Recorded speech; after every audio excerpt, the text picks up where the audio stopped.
అమ్మా, ఎవరెవరైతే నన్ను దోషిగా సమాజం ముందు నిలబెట్టాలనుకున్నారో మీ అందరికీ వందనాలు. మీరు బాధపడ్డందుకు మీకు కూడా క్షమాపణలు. ఇది శివాజీ ఎందుకు, ఇంకా ఇంతకుముందు చాలా జరిగినాయి కదా. వాళ్ళని అడగరే? నేను చెప్పింది ఏంటి? మనకెందుకమ్మా? సమాజంలో ఏ తప్పు జరిగినా అందరూ వేళ్ళన్నీ సినిమా ఇండస్ట్రీ వైపు వస్తున్నాయి. ఆడపిల్లల రేపులు జరిగినా,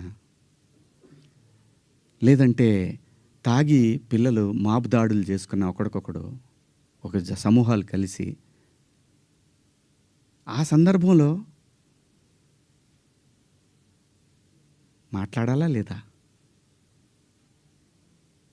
విత్ గుడ్ ఇంటెన్షన్ నేను మాట్లాడినా, నేను వాడిన పదాలు అన్పార్లమెంటరీ. ఆ 2 పదాలు. ఇంతకు మించి నేను ఏ తప్పు చేయలేదు.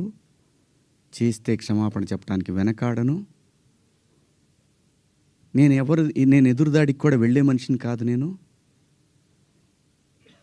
నా కోసం నా ఇంటెన్షన్ అర్థం చేసుకున్న వాళ్ళందరికీ కూడా థ్యాంక్ యూ సో మచ్.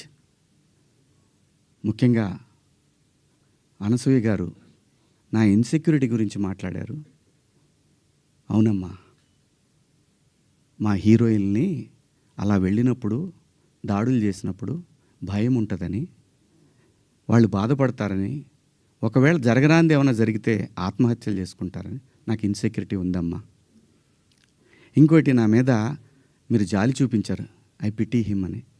చాలా థ్యాంక్స్ అమ్మా. మీకు ఇచ్చిన విశాల హృదయానికి భగవంతుడికి థ్యాంక్స్ చెప్తూ, అదే భగవంతుడిని కోరుకుంటున్నాను. మీకు తొందరలోనే మీ రుణాన్ని తీర్చుకునే అవకాశం భగవంతుడు నాకు కల్పించాలని కోరుకుంటున్నామ్మా. అమ్మా, అంటే ఎవరన్నా ఆవిడ్ని ఎక్కడన్నా ఇబ్బంది పెడితే ఇది తప్పురాని ఖండించడానికి నేను కూడా వెళ్ళాలి అని. అంతేనమ్మా. ఇంత తప్ప నాకు ఎటువంటి బ్యాడ్ ఇంటెన్షన్స్ లేవండి.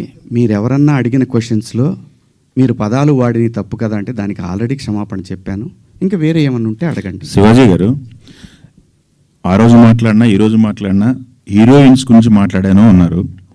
హీరోయిన్స్ ఎక్కడైనా రెస్పాండ్ అయ్యారా? మీతో ఎవరన్నా మాట్లాడారా? ఇండస్ట్రీ నుంచి సుప్రియ గారు తప్ప మిగతా వాళ్ళు ఎవరన్నా మాట్లాడారా మీతో ఇప్పటి వరకు? ఎవరు మాట్లాడలేదండి. విష్ణుబాబు మాట్లాడాడు నాతోటి. ఏమన్నాడంటే, డలింగ్ అని అంటే, సారీ బాబు, నా నుంచి 2 బ్యాడ్. ఇదే ఫస్ట్ కాల్ రాగానే ఇట్లా పదాలు వాడాను. లిటరల్గా